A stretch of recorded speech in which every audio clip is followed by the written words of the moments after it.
Okay, I look terrible. That's okay. You'll need size 2 or 3 diaper, green Epsom salt jelly. The kind in the jar is better than the kind in the tall bottle. The tall bottle stuff sucks. Bear wrap duct tape. So first I make a little square with the duct tape. Also, this is not the best demonstration because my model is eating, and when he runs out of food, our timer will be up. So I go sideways, I go long ways,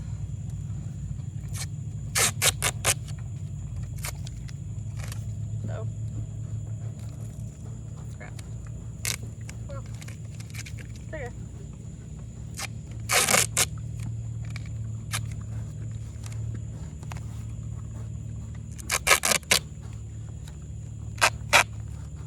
More is better, like your square, it's better to be too big than too small because you can always trim it afterwards, but if you don't make it big enough, your boot will be wimpy. So make a little square and then like hang it somewhere for the time being. So when you pick your foot up, get it nice and clean. So you can either have someone hold it for you or you can hold it yourself. And then take your diaper. You can either fill the diaper up with your green jelly or you can put the green jelly directly on the foot. I tend to put it kind of depends, but either way. So put whatever you want on it.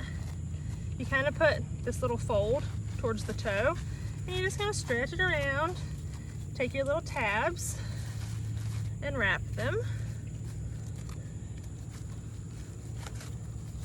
like so, so the bottom of the foot is covered. And I always do it with the roll out like that instead of under my fingers because it's harder for me to roll it. And I start kind of sideways, like half over the hoof, half under the shoe. And I go around a few times that way. It's important not to get it too tight around the heel bulbs, but you got to pull it snug enough, you know? But it's really not that tight. I do that a couple laps around. Whoops. And it's important not to get pressure on your coronary band while you do this. So I kind of take this hand and I feel my coronary band and then I wrap under that finger on my way around. And now we have this little hole in the middle. So the way I cover that is I just make a few trips around just the toe. And the toe is the part they wear out fastest anyway. And I just use a whole roll because it's expensive, but it's not that expensive. It's just easier sometimes. But you want to make sure you get plenty around the toe. Whoa. And I try to leave my little end somewhere on the top so it doesn't come unraveled. Duct tape square. Pop it right on the bottom. Hold it over the front, sides, and the back until you have this. And then when you put it down,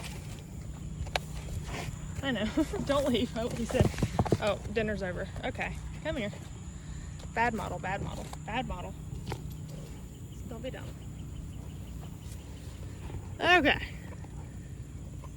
Once you get it to this part, you're okay. He said, no, I think, oh, don't leave. Okay. So when I get it to this part, if I have anything touching my coronary band, I just kind of roll it down like that, all the way around, fold it back, or you can trim it with your scissors, whatever. And then I'll take a couple strips of duct tape and just cover up all the ends that are visible from putting my square on the bottom. And I put these down like pretty tight. Obviously, somewhere without hay, but you know. And I do little strips when I do this so that I'm not wrapping it around the foot because I don't want it to be too tight because your duct tape doesn't give like your vet wrap does, you know? And on the back, I'm careful not to come up too high. Your vet wrap can go over the heel bulbs as long as it's got some stretch. You should always be able to get one finger in between your vet wrap and your coronary band or your heel bulbs, so that when he walks it doesn't pinch and bruise. And then you end up, I mean, that's not the prettiest thing I've ever done, but you have a little boot like that with nothing touching your coronary band, because we want it to stay nice and dry and clean, but we don't want to have anything pressing on it, because if the abscess is still draining, we want everything to come out, and it's probably sore. And if you put pressure on it, it'll just continue to do bad things. Okay. You survived.